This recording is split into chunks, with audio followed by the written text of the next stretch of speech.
Good afternoon, friends. I welcome you all to Anil Khanna's Academy of Law's YouTube channel. I intend now to start my lectures on CPC. I want to give an overview, a simplified version of the entire CPC in a span of 2-3 lectures. CPC always has been a Frankenstein monster for everybody. Probably क्योंकि इतना बिखरा हुआ है.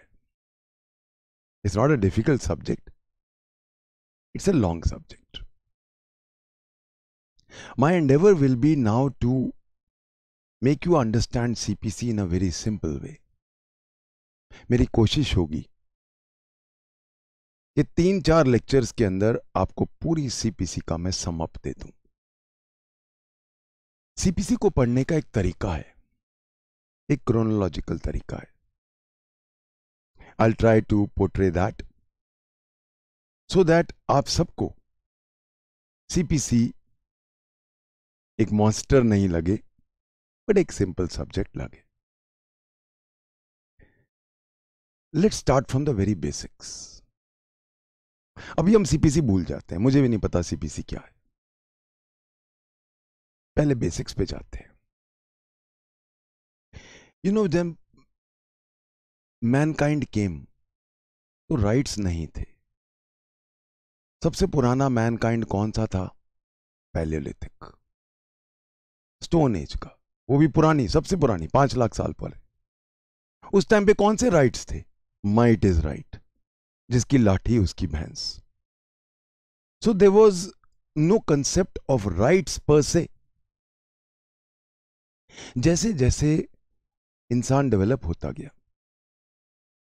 चाहे वो Mesolithic में आया या नियोलिथिक में आया या चैल्कोलिथिक में आया, और आगे जाके जैसे जैसे, अब मैं एक वर्ड यूज करने वाला हूं, सिविलाइजेशन बढ़ती गई. सिविलाइजेशन वर्ड क्यों यूज हुआ? क्योंकि सिविलाइजेशन से वर्ड आता है सिविल. तो सिविलाइजेशन क्या थी? Mutual acceptance of rights and liabilities, responsibilities. इंसान ने यह समझ लिया कि अगर उसको जीना है तो उसको डिवीजन ऑफ लेबर करना पड़ेगा, एक दूसरे का सहारा बनना पड़ेगा. सब चीजें वो अकेला नहीं कर सकता है. इसीलिए वो division of labour and hence mutual acceptance of rights and obligations automatic way out आता है. और यही बेस बनता है हमारे सिविल लॉज का.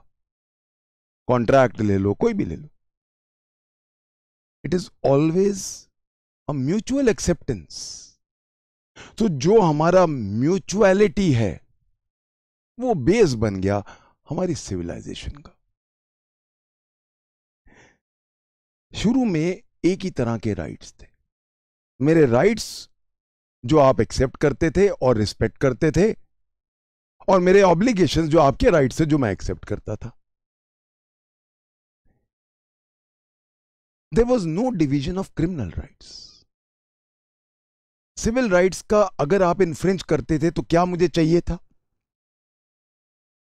ज्यादातर मैं कहता था सर रेस्टिट्यूशन इंटेग्रम कर दो, जैसे थे कर दो, और अगर जैसे थे नहीं कर सकते तो सर कंपनसेशन दे दो मुझे. तो कायदे से पनिशमेंट का कंसेप्ट नहीं था. धीरे धीरे 7th-8th सेंचुरी के आसपास बाइफर्केशन हुआ.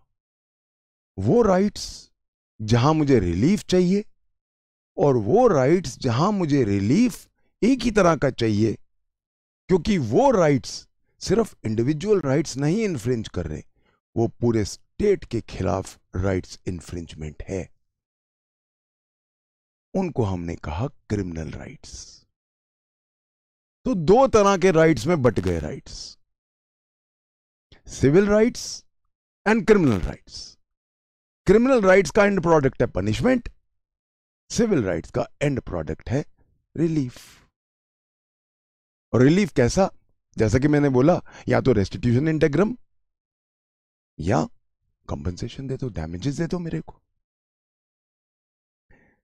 आज के दिन में भी अगर हम बात करें सिविल राइट्स क्या हैं, बहुत बार ये क्वेश्चन पूछ लेते हैं इंटरव्यू में, और ऐसे बेसिक चीजें पूछ लेते हैं, वहां पे एकदम समझ नहीं आता क्या जवाब दें, इतनी सिंपल चीज है। I would like to quote Black's dictionary, जो ऑनरेबल सुप्रीम कोर्ट ने भी कोट की है 2-3 बार।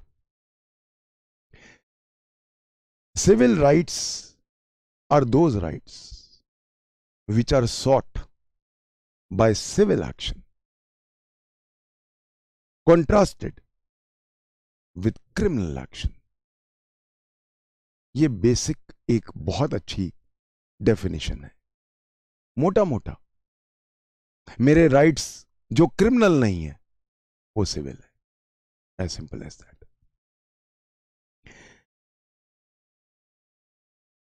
सिविल राइट्स की जब मैं बात करता हूं, एक वर्ड होता है सिविल प्रोसीडिंग, पर अगर हम सीपीसी में, अभी मैं सीपीसी वर्ड यूज नहीं करना चाहता था, पर जस्ट एक for the moment if you allow me मैं यूज कर रहा हूं। अगर सीपीसी में हम जाएं तो सीपीसी में कौन से सूट्स पढ़ते हैं? Suits of a civil nature. Suits of a civil nature is a genus. Nature का मतलब क्या होता है? और यहां पे मैं एक 1995 का ऑनरेबल सुप्रीम कोर्ट का जजमेंट है, उसको मैं उसका अपना बेस बना रहा हूं। ऑनरेबल सुप्रीम कोर्ट ने कहा है कि नेचर का मतलब वो होता है जिसके अंदर fundamental qualities of a thing हो। तो वो चीज जिसमें फंडामेंटल क्वालिटीज ऑफ सिविल हो, वो सिविल नेचर है। तो सिविल नेचर हमें यहां पे डिस्टिंग्विश करना है सिविल प्रोसीडिंग से। ये डिस्टिंग्विश मैंने बताया जैसा ऑनरेबल सुप्रीम कोर्ट ने किया था। So now you know, question ये उठता है कि मेरे सिविल राइट्स तो 10,000 तरह के हो सकते हैं। कई ऐसी चीजें जो मोरालिटी पे बेस्ड है, तो क्या वो मेरे सिविल राइट्स में आएंगे? आपके पेरेंट्स ने आपको इतना मुश्किल से बड़ा किया, सैक्रिफाइसेस करके आपको पढ़ाया, आप जज बन गए, अब अपने माँ बाप की तरफ देखते भी नहीं, आपको शर्म आती है कि वो गांव के लोग हैं, मेरी इज्जत खराब होती है। क्या ये सिविल राइट था?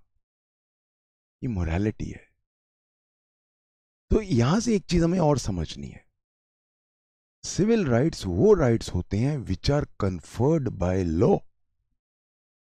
तो मेरा कन्फर्मेंट बाय लॉ एक एस्पेक्ट आ गया सिविल राइट्स का। सो मेरे वो राइट्स जिसमें मैं रिलीफ चाहता हूं, जो राइट मुझे लॉ ने दिए हैं। लॉ की जब मैं बात करता हूं तो 2 तरह के लॉज हैं, private law and public law. Private law क्या है? प्राइवेट लॉ वो होता है which applies to relationships between individuals in a legal system। So वो लॉ जो इंडिविजुअल्स के रिलेशनशिप्स को गवर्न करता है एक लीगल सिस्टम में, वो प्राइवेट लॉ है।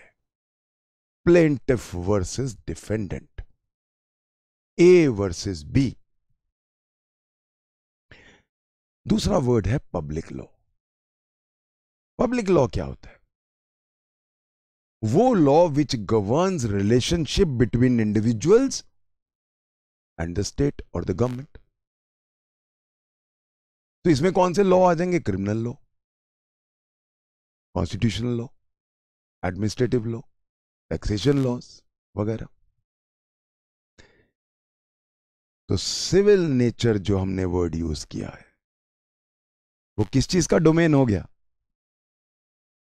All matters of civil nature fall in the domain of private law.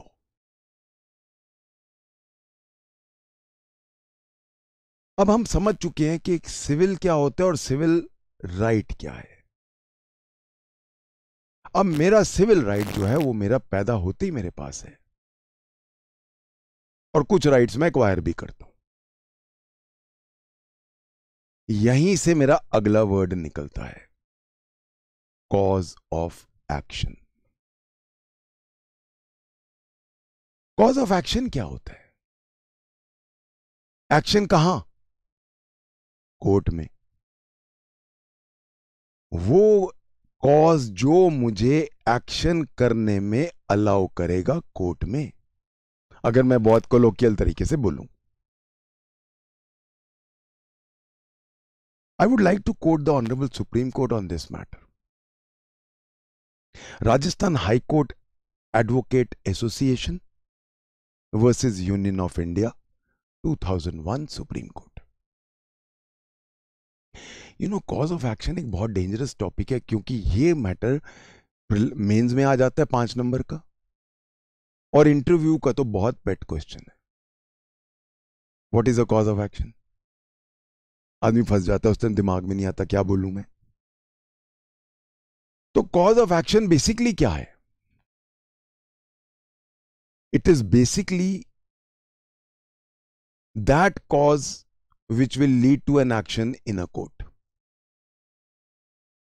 बहुत मैं रफली बोल रहा हूं। कॉज ऑफ एक्शन के अगर मैं कॉन्स्टिट्यूएंट्स की बात करूं तो क्या क्या होंगे? पहला, मेरा एक सिविल राइट है। सिविल राइट वही कॉनोटेशन में जो हम पढ़ चुके हैं। मेरा सिविल राइट है इन द कॉनोटेशन कि it is conferred by law. Another person has infringed it, and now because I want a remedy, I am putting up a claim. मैं वर्ड्स बहुत समझ के यूज कर रहा हूं, क्लेम। जब हम ऑर्डर 2 में वर्ड जाएंगे तो ये क्लेम ही वर्ड आएगा। तो मैं एक क्लेम डाल रहा हूं रिड्रेसल के लिए। I need a redressal. तो इसका मतलब है कॉज ऑफ एक्शन क्या हो गया? एक सिविल राइट था मेरा जो आपने इन्फ्रिंज किया, मुझे रिलीफ चाहिए, वो मेरा कॉज ऑफ एक्शन बन जाता है। जैसे कि मैंने बोला, ऑनरेबल सुप्रीम कोर्ट ने उसका बहुत अच्छा एक एनालिसिस किया है। राजस्थान हाईकोर्ट एडवोकेट एसोसिएशन के अलावा एक और बड़ा अच्छा केस है, ONGC versus Utpal Basu, 1994 supreme court. Honourable supreme court has taken 2 views कि कॉज ऑफ एक्शन को हम 2 व्यूज से देख सकते हैं, एक नैरो व्यू और एक वाइडर व्यू। नैरो व्यू क्या है? वो सर्कमस्टांसेस सिर्फ जिनकी वजह से मेरा राइट इन्फ्रिंज हुआ, बस। So what is a narrow view? Only दो circumstances which infringe my right. What is a wider view? Every fact which may be necessary for a plaintiff to prove to get a judgment in his favor. Much wider. Much wider. It is the bundle of all facts which a plaintiff has to prove to get a decree in his favor. In simple words, all the circumstances which led the plaintiff to file a suit would constitute the cause of action. Cause of action हम 2 angle से देख सकते हैं। अगर हम plaintiff के angle से देखें तो वो कॉज ऑफ एक्शन जो उसने प्रूव करना है, और अगर हम कॉज ऑफ एक्शन डिफेंडेंट के व्यू पॉइंट से देखें, वो कहेगा नहीं जी मैंने ये नहीं किया, तो वो सारे चीजें जो उसने डिफेंड करनी है, उसने निगेट करनी है, अपोज करनी है, दोनों एंगल से देख सकते हैं।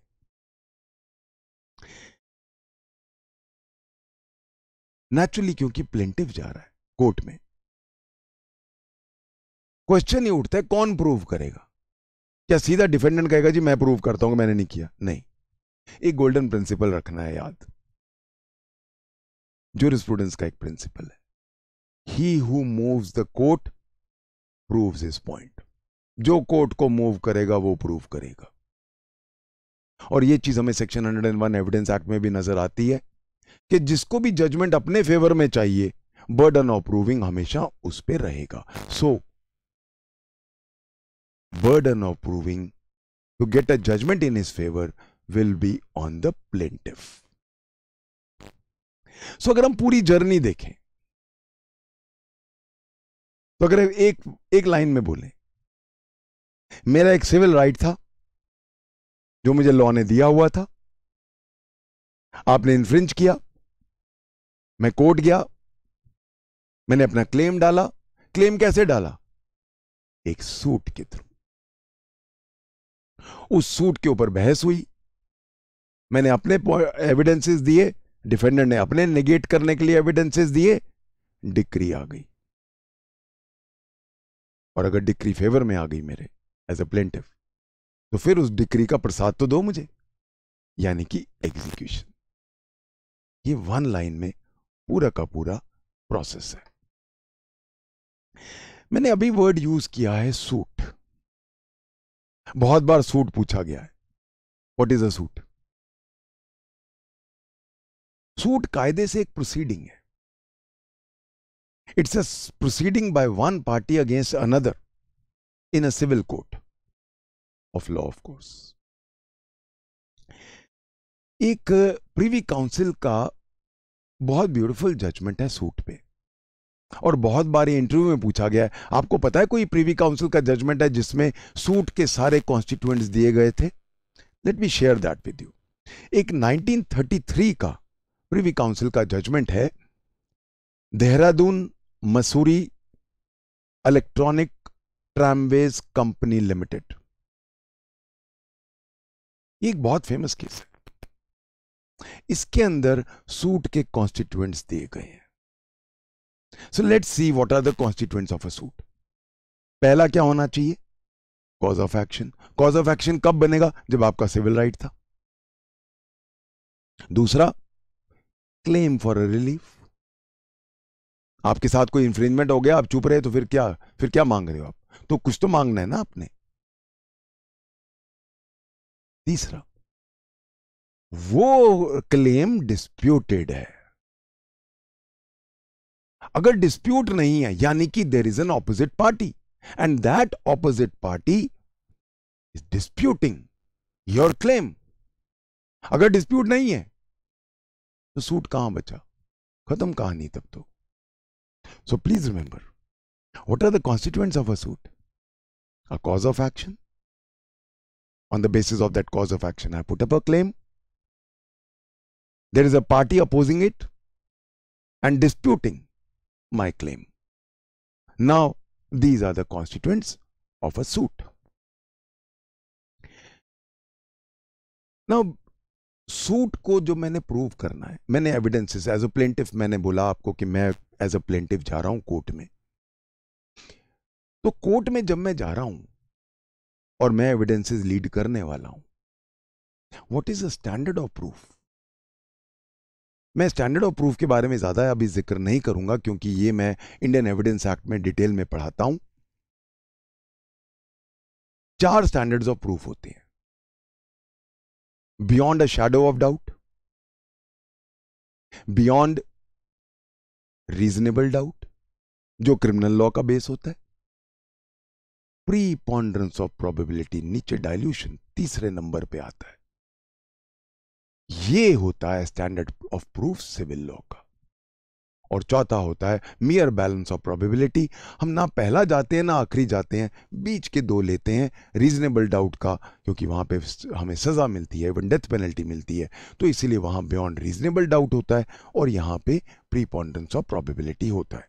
आई will discuss standard of proof when I come to evidence act. बहुत पूरा एक लेक्चर होता है मेरा इस पे। अब हमें पता चल गया, मेरा सिविल राइट था, मेरा कॉज ऑफ एक्शन था, मैंने सूट डाल दिया। कहां डाला? वेयर?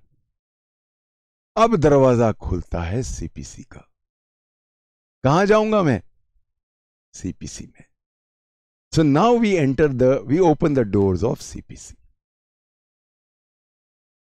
Now कोई भी लॉ शुरू करने से पहले we always start the law with the preamble. अगर हम सीपीसी का प्रियम्बल देखें, an act to consolidate and amend the laws relating to the procedure of the courts of civil judicature. Consolidate, amend. Consolidate और amend किसको किया जाता है? जो चीज एग्जिस्टिंग होती है। यानी कि 1908 की जो सीपीसी है, अनलाइक आईपीसी का प्रियम्बल जब हम करेंगे तो मैं आपको बताऊंगा, नया लॉ है। ये क्या लॉ है? कंसोलिडेट कर रहा है, अमेंड कर रहा है। अमेंड कब करते हैं हम? चेंजिंग टाइम्स के साथ। तो नेचुरली थोड़ा सा हम जरा सा रेफरेंस दे देते हैं कि इसके पहले क्या था। सिविल सिस्टम ऐसा होता है कि बहुत सारे लॉज बन जाते हैं, अपने अपने एरियाज के अपने लॉज बन जाते हैं। इवन अगर हम देखें तो बंगाल जैसी जगह में 9 डिफरेंट सिस्टम्स थे सिविल लॉ के, एडजुडिकेशन के। तो क्योंकि different systems operate in different parts of the country, naturally क्योंकि इंडिया इतना डाइवर्स कंट्री है, so that is the reason why there were different systems operating in different parts of the country. There was a need now to make it one. और हमारा पहला uniform code आता है 1859 में। ये question prelims में आया हुआ है। हाउएवर ये पहला कोड था फर्स्ट सीपीसी का। उसमें नेचुरली बहुत कमियां होनी थी क्योंकि इतना बड़ा एक जायंटिक टास्क था ये। इसीलिए 1877 में दोबारा उसका आता है और उसके बाद 1882 में आते हैं, ये अमेंडमेंट्स के तौर में ऐड होते हैं। और फिर बहुत सारे अमेंडमेंट्स होके फाइनल जो प्रोडक्ट आता है वो आता है 1908 का सीपीसी। हमें डेट, अगर हम सेक्शन 1 के क्लॉज 2 में जाएं, it shall come into force on the first day of January 1909। Prelims में क्वेश्चन आए हुए हैं। 1909 की पहली जनवरी को CPC, this CPC comes into existence। 1908 की जो ये सीपीसी है ये लगातार चलती रही। हमारे इंडिपेंडेंस के बाद हमें दिखा कि बहुत सारी खामियां हैं, कमियां हैं। वैसे बाय द वे आपको यह भी बता दूं कि पाकिस्तान में आज भी यही सीपीसी चलती है। मेरे कुछ स्टूडेंट्स हैं पाकिस्तान में जो मुझे कई बार क्वेश्चंस पूछते हैं, वो यही सीपीसी की बात करते हैं। तो हमने अपने इंडिपेंडेंट इंडिया ने पहला अमेंडमेंट एक छोटा मोटा लाए 1951 में और 1956 में। These were small amendments, but 3 law commission की रिपोर्ट्स आती हैं, 54th, 55th and 56th law commission reports. वो कहते हैं कि सर इस सीपीसी में बहुत सारी स्ट्रक्चरल खामियां हैं, उन लूपहोल्स को प्लग करना जरूरी है, क्योंकि 1908 की लिखी हुई थी। और इसीलिए इन 3 लॉ कमीशन 54, 55 एंड 56 के लॉ कमीशन के बेसिस पे हमारा पहला इंपॉर्टेंट, सबसे इंपॉर्टेंट अमेंडमेंट आता है 1976 का। सीपीसी का फर्स्ट स्ट्रक्चरल चेंजेस अगर हम बोलें, और अगर मेजर चेंजेस होते हैं वो 1976 1976 के अमेंडमेंट एक्ट से आते हैं। उसके बाद चलता रहा, पर एक चीज जो रियलाइज की गई कि बहुत डिले हो रहे हैं। Civil suits were taking a huge time. यहां तक कि कॉमन जुमला बन गया, कोर्ट में चले जा, तेरे ग्रैंड चिल्ड्रन लड़ते रहेंगे, क्योंकि delay became an inordinate part of CPC. इस प्रॉब्लम को खत्म करने के लिए जस्टिस मालीमात कमेटी का एक बहुत इंपॉर्टेंट रिकमेंडेशंस आए। यहां पे मैं एक चीज बताना चाहूंगा स्टूडेंट्स को। Justice Malimat Committee report is a must read for every student aspiring for judiciary. Justice Malimath committee जो थी रिपोर्ट, उसने हमारे क्रिमिनल जस्टिस सिस्टम और सिविल जस्टिस सिस्टम में क्या क्या मोटी मोटी खामियां हैं और उनको हम प्लग कैसे कर सकते हैं, वो सारे अपने रिकमेंडेशंस दिए। I would strongly advise all my students to go to the net and see a gist of Justice Malimat Committee's recommendations. तो जस्टिस मालीमात कमेटी ने रिकमेंड किया कि अगर हमने सिविल जस्टिस सिस्टम को तेज करना है, डिलेस को खत्म करना है, then we must bring in certain changes. उन चेंजेस, उन रिकमेंडेशंस के बेस पे दो इंपॉर्टेंट आते हैं अमेंडमेंट्स। पहला अमेंडमेंट आता है 1999 और दूसरा अमेंडमेंट आता है 2002। इन दोनों अमेंडमेंट्स का एक बेस था, how to fashion the entire civil proceedings. ये क्वेश्चन इंटरव्यू में पूछ लेते हैं। What was the basic objective and reason of the 1999 and 2002 Amendment Acts? Basically, to clear out the delay, to ensure that all the proceedings move fast. Now that we are clear about the preamble और क्या क्या changes वगैरह आई,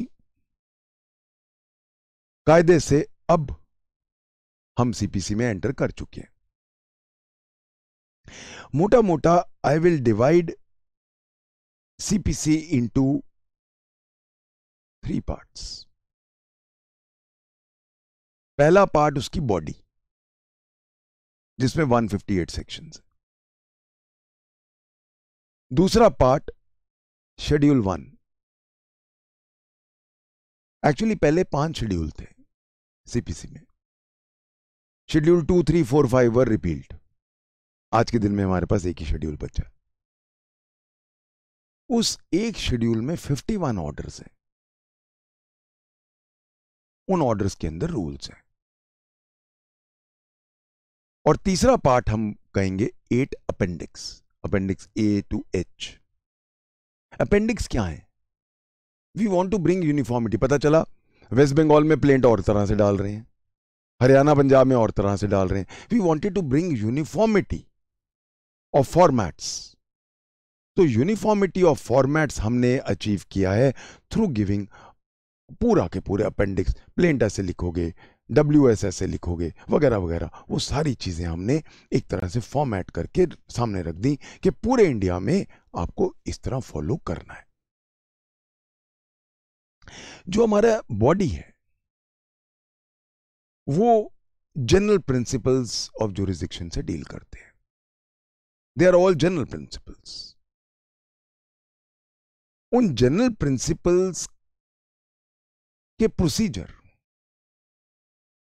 उनको आप कौन से तरीके से, द मैनर, द मोड, किस तरह से लागू करोगे, वो है शेड्यूल 1। तो कायदे से जो हमारे 158 सेक्शंस हैं वो हमें बताते हैं कि हमारे जनरल प्रिंसिपल्स क्या हैं।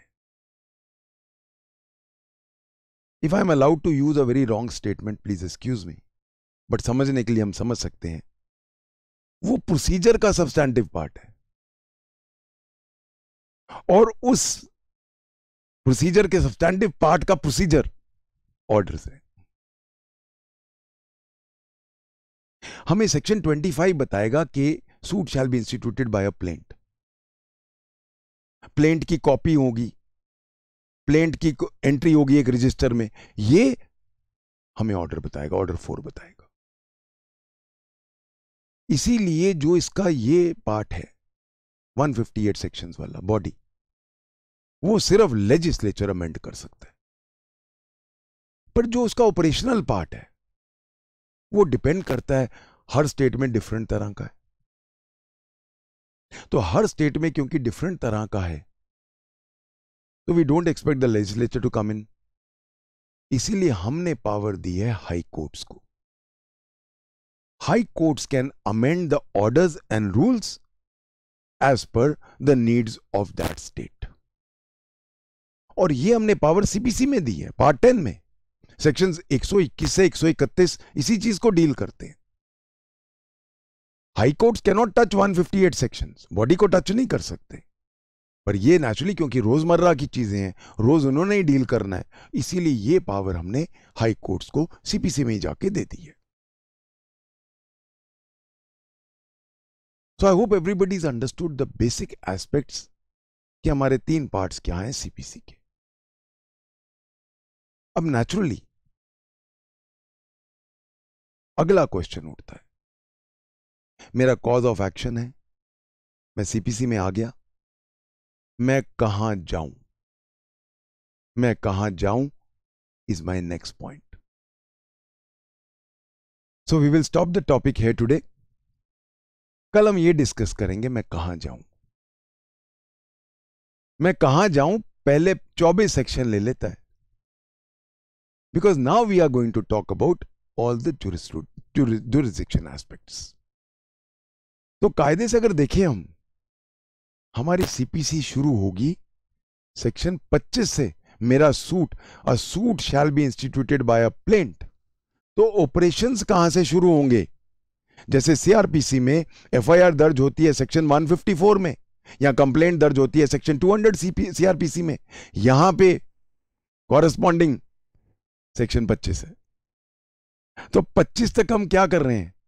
कहां जाऊं, pecuniary jurisdiction, subject matter jurisdiction, immovable property है, मूवेबल प्रॉपर्टी है, पर्सन है, कहीं नागालैंड में सीपीसी लागू भी है कि नहीं, सो वेदर सीपीसी में आ भी रहा है कि नहीं, सब्जेक्ट मैटर है कि नहीं, ये सारे मैटर्स मेरा सेकंड पार्ट है। सो आई होप आप बहुत बेसिक्स में आज मैं गया हूं, आप सबको समझ आ गया होगा। मेरा जो कल का लेक्चर होगा वो होगा मैं कहां जाऊं। एक बार मुझे पता चल जाएगा मैं कहां जाऊं, फिर हम थर्ड पार्ट में आएंगे, जो फिर अब कोर्ट में हम चले जाते हैं 25 के बाद। Thank you very much, God bless you.